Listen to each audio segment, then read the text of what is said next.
Meet your new go-to for a fresh and inclusive approach to health. Wellness Rebranded is the pod where a dietitian, a personal trainer, and a mental health therapist combine perspectives to help you redesign your relationship with food, fitness, and your feelings. Whether we're serving up juicy stories, breaking down the latest research, or dropping practical tips, we'll leave you informed, inspired, and ready to take health-promoting action. We get you because we are you. We've joined forces because we know that health isn't one-dimensional, and neither are you. Tune in for real talk that cuts through the wellness and diet culture hype. Stay for the laughs, the insights, and the feel-good vibes. Hey there, welcome back to another episode of Wellness Rebranded. This is Elizabeth. I'm actually here solo today doing a mini pod takeover, and I want to address the question. It's January, diet culture super loud and toxic right now. There's so much pressure everywhere you look, and maybe you really want to make peace with food in your body. You want to break up with diet culture. You want to stop the on and off frustrating approaches to food. You want to stop swinging between restricting and overeating or binging, but you worry, if I stop dieting, if I work towards healing my relationship with food and intuitive eating, does that mean I'm giving up or I'm letting myself go? I'm worried about that, or I'm worried people will judge me for that. It's a really common question, and I want to dive in and talk about it today. But before I do, I want to remind you that I'm hosting a free 5-day challenge, Discover Intuitive Eating. It starts Monday, January 13th. You can sign up now at the link in the show notes. It is a great way to dip your toes in. We're going to go into so much more detail on 5 of the principles of intuitive eating, and you'll have lots of opportunity to engage with me live to sort of ask me your questions in real time. So sign up for that in the show notes. And for now, let's go ahead and jump into this conversation. Does intuitive eating mean I'm letting myself go or I'm giving up? And the first thing that I want to do is just back up for a second for those of you who may be newer or just need a refresher. Intuitive eating essentially is a weight neutral approach to nutrition and health. It is a framework to help you heal and transform your relationship with food, and I would say even your body. It can show you how to listen to and honor your body and its cues instead of trying to chase down and listen dieting rules or external guidance on what, when, how, or how much to eat. And it will help you focus on flexible, sustainable nutrition and health promoting behaviors, or what I would kind of globally call self-care. At its core, intuitive eating is a self-care eating framework.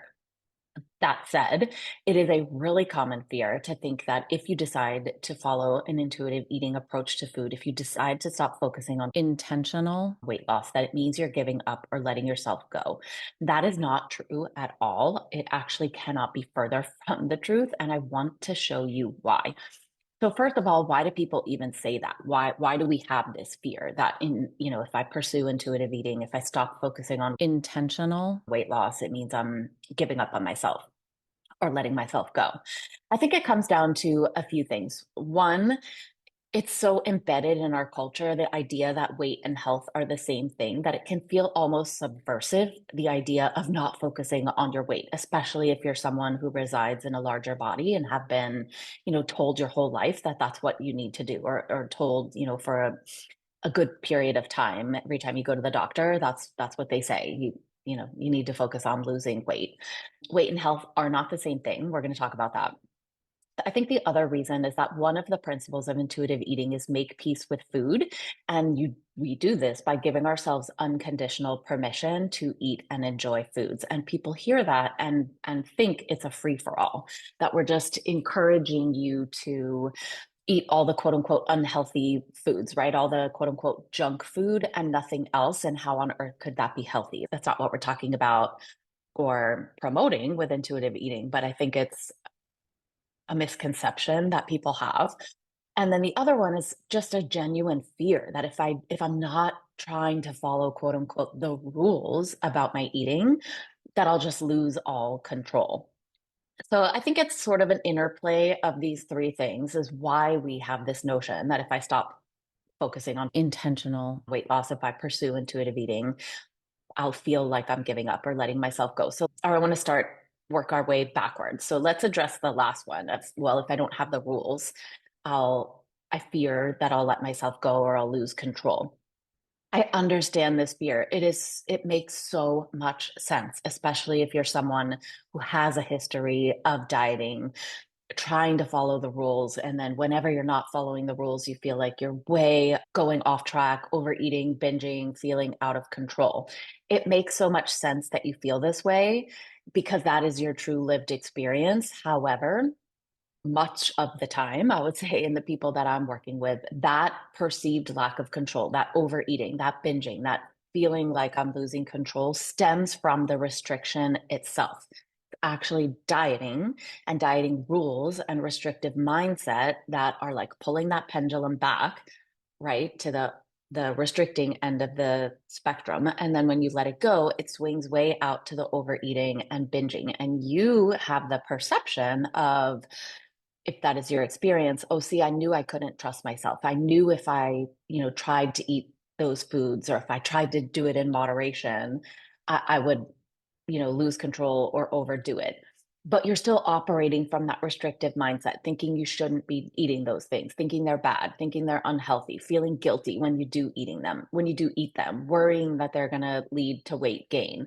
All of those things are still a restrictive mindset that then play into that pendulum swing of restricting and then overeating, binging, losing control.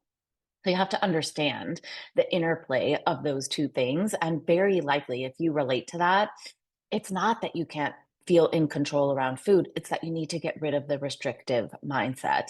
And I would say those rules give us a false sense of control around our eating, right?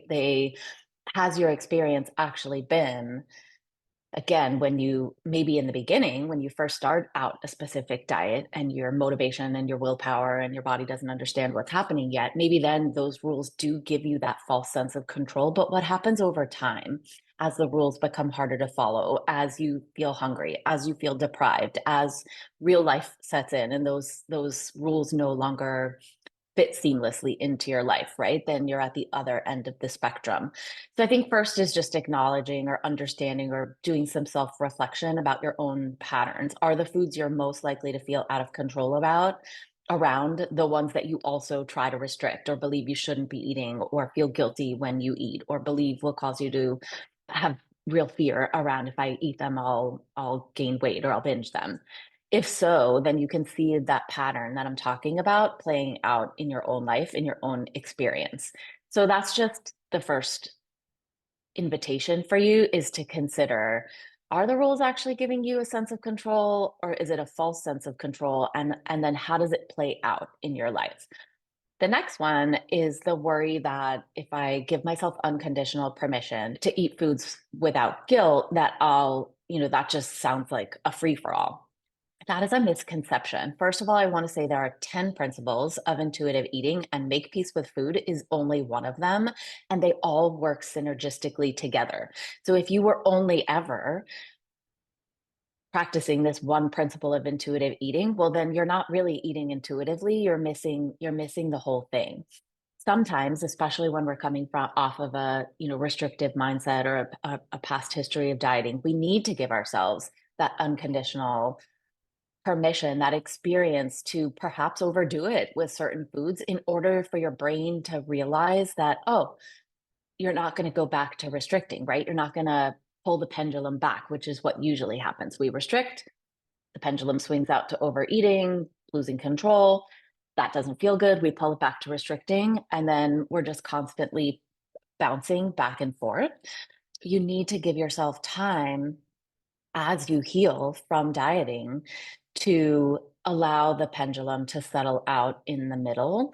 And again, that's only one principle of intuitive eating. And it's not the end of the sentence. It's the end of the sentence isn't eat whatever you want, whenever you want, full stop, nothing else. The end of the sentence about unconditional permission to eat and making peace with food is we want you to have permission to eat and enjoy all foods without guilt, and teach you how to do it in attunement with your body, with your body's needs and with your values for how you want to take care of your body and your health, right? And with the ability to practice gentle, flexible nutrition and other health promoting behaviors in a sustainable, consistent, enjoyable way. So again, if you're only focusing on one of those, you're missing the bigger piece of the picture. And yet there's a real fear, or there can be a real fear involved of, but if I let myself do that, I'll lose control. And I think that feeds into why people feel like it may be giving up or giving up on themselves. And then the last reason that I want to talk about in this podcast that I mentioned earlier is this idea of, but if I'm not dieting, if I'm not pursuing weight loss, then that does feel like giving up. It feels like letting myself go. And the best thing that I can explain to you to help you think through this differently is an analogy. This is not my analogy. I did not make it up, but I apologize. I cannot remember where I first heard it. But I want you to imagine that you're standing at the edge of a canyon on a big cliff with a drop down. And on the other side of you're on one side of the canyon, let's say you're on the intuitive eating side of the canyon. And then on the other side of the canyon, on the opposite side of this vast drop, right, is diet culture. And essentially, you're in a tug of war with diet culture, right? You want to stop dieting. You want to make peace with food. You want to make peace with your body, but diet culture keeps pulling you back to its side of the canyon, especially this time of the year. As I'm recording this, it's in January, and you're in this tug of war, and diet culture is pulling you, and intuitive eating is, appealing to you, but you're in a tug of war. Giving up or letting yourself go would be when diet culture pulls you, you just let go of the rope and you fall into the abyss. You stop caring about what you eat. You stop caring about whether you're exercising. You stop caring about whether you are promoting your health. That is not at all what we're doing with intuitive eating. Instead, you're choosing to let the rope go with your feet firmly planted on the intuitive eating side of the canyon. You let the rope go and you go off and explore everything on this side of the canyon, which is an entirely different way of approaching and caring for and promoting your health and well-being. You aren't giving up at all. You're focusing on a different way of caring for yourself in a way that cares for your whole physical, mental, and emotional well-being instead of just obsessively trying to shrink your body, count calories, punishing approaches to exercise. And I think it's important to also take a moment and remember we're sold dieting as the solution and the answer to improving our health, but it's not just that dieting doesn't work, right? The research is really clear on that. It's that it can actually actively cause harm. And so I think it's important to spend a few minutes reviewing what some of those are. Weight cycling, that yo-yoing up and down in weight that can happen, with dieting attempts. That weight cycling is not just frustrating and annoying to you and deeply upsetting. It also has been independently linked with health risks, the same ones or similar ones that often get attributed to weight, being at a higher weight. So weight cycling, disordered eating patterns, increased risk of eating disorders, metabolic adaptations with dieting. When you are undergoing prolonged caloric restriction, right, on a diet, cutting way back on your calories, oftentimes to levels that are far below what you need, your metabolism will slow down. Your hunger and satiety cues will be disrupted. You'll get more hunger hormone, less leptin or the satiety hormone. Enzymes will be released that trigger fat storage in your body.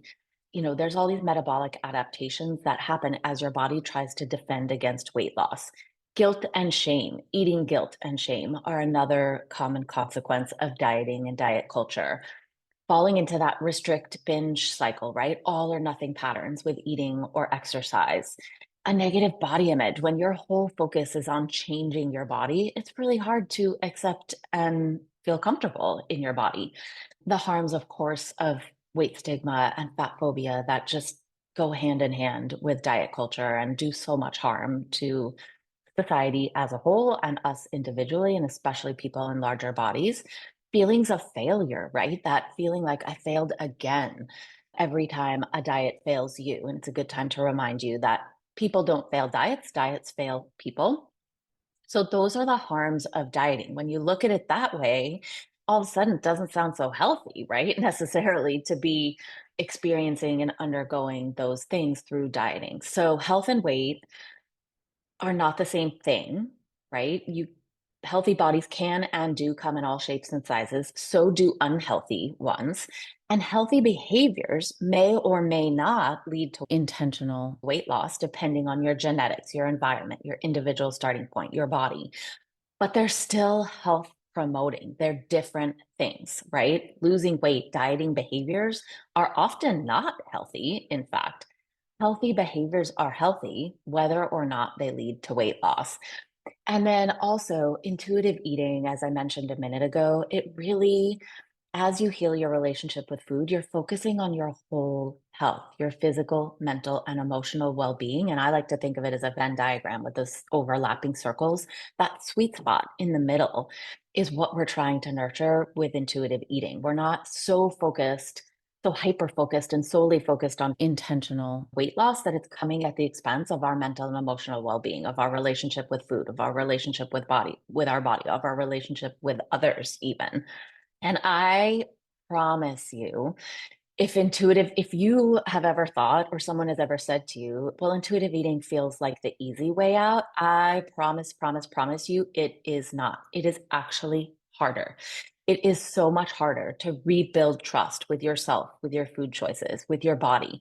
It is so much harder to rewire maybe a lifetime of thoughts around dieting, around how you've thought about food, how you've thought about your body, how you've thought about health and your eating behaviors.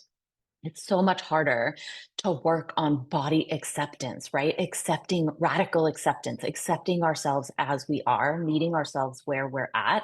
That is so much harder than grabbing a new diet and, trying to follow the rules, at least initially. It gets easier. Dieting starts out easy, gets harder over time. Intuitive eating is the opposite. Starts out harder, but gets so much easier over time.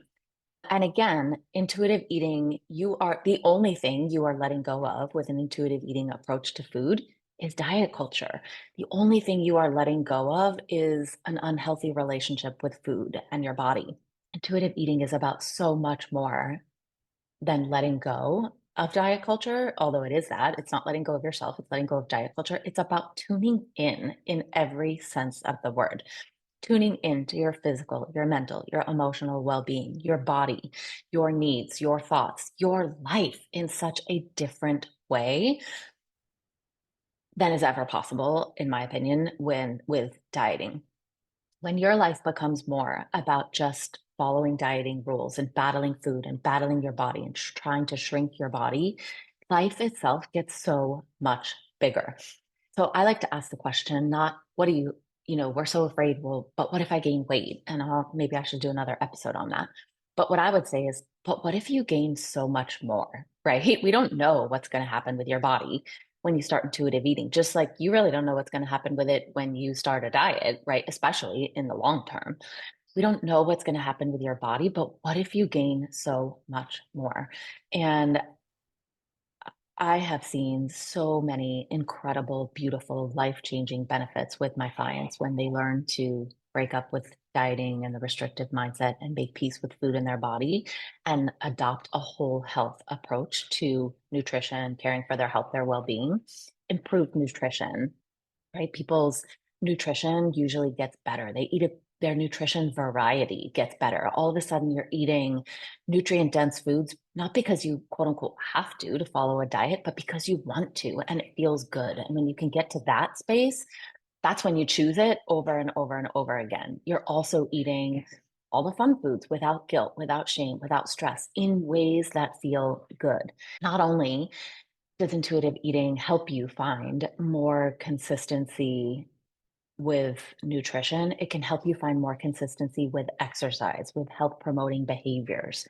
People's lab markers often improve. Again, if you learn how to incorporate the gentle nutrition piece, you can feel better. You can have more energy. You can have better digestion, more sleep, better moods, all of those sorts of things mentally and emotionally. so much less guilt and stress and shame around eating. You can build that sense of self-trust and confidence, understanding and honoring your body and its needs, making health choices that are consistent with your values. People tell me their relationships improve because instead of being in their heads all the time, stressing and obsessing over food, especially when you go out to a restaurant or when you're going to an event or a family engagement or a holiday, and you're worried about what am I going to eat and how's it on my diet and how am I going to keep myself in control, you're at peace and you can just enjoy the event. You can enjoy the people that you're with. Life satisfaction often improves. And by the way, not only are all these things that are possible and things that I've seen happen with my clients, but they're actually evidence-based benefits of intuitive eating. There's things that we see happen in the research. So when you learn to eat intuitively, you are giving up on diet culture, something that probably, if you've listened this far, has not been serving you anyway, and probably likely may even be harming you, so that you can say yes to and tune into yourself and your body, your needs, your body itself, your values, your whole health and well-being. So that's my answer to is intuitive eating is giving up the pursuit of intentional weight loss or focusing on intuitive eating. Doesn't mean you're giving up or letting yourself go. I would wholeheartedly say no. I work with people doing this day in and day out, and I can tell you they are working so hard. They are engaging in so many health promoting behaviors. They are working so hard to change their mindset and their lives. And I don't see anything about that equates with giving up or letting go. So I hope this answers a really powerful question for you. Something that I said resonates with you. If you have another question, please shoot me a message, send me an email, send me a DM. Tara, Maria, and I personally read every message that comes in. We love hearing from you guys. We will respond. We're so grateful and thankful that you're here with us in our community. We have great things planned for 2025, starting off with that free 5-day Discover Intuitive Eating Challenge that I'm hosting. If you are interested, if you are curious about intuitive eating, if you want to dip your toes in, if you want to kind of engage with me in a different, more direct way, go ahead and sign up. It's free. You have nothing to lose, but I would love to introduce you and give you some pointers and some tips and support to cancel out the diet culture noise this time of year. The link is in the show notes. Have an awesome, awesome day, and we will see you back here next week. Thank you for listening. If you want to connect with me outside of this podcast, you can find me on Instagram at coaching_therapist. I'm Elizabeth. You can find me at Elizabeth Harris Nutrition or in my Facebook group, Health and Healing with Intuitive Eating. And I'm on Instagram and Facebook at Tara DeLeon Fitness. Guys, if you loved this episode or any of our other episodes, we would love it if you would leave us a review on Apple Podcast. It really, really helps us get the non-diet word out to the rest of the world. So please leave us a review. Yes, thank you.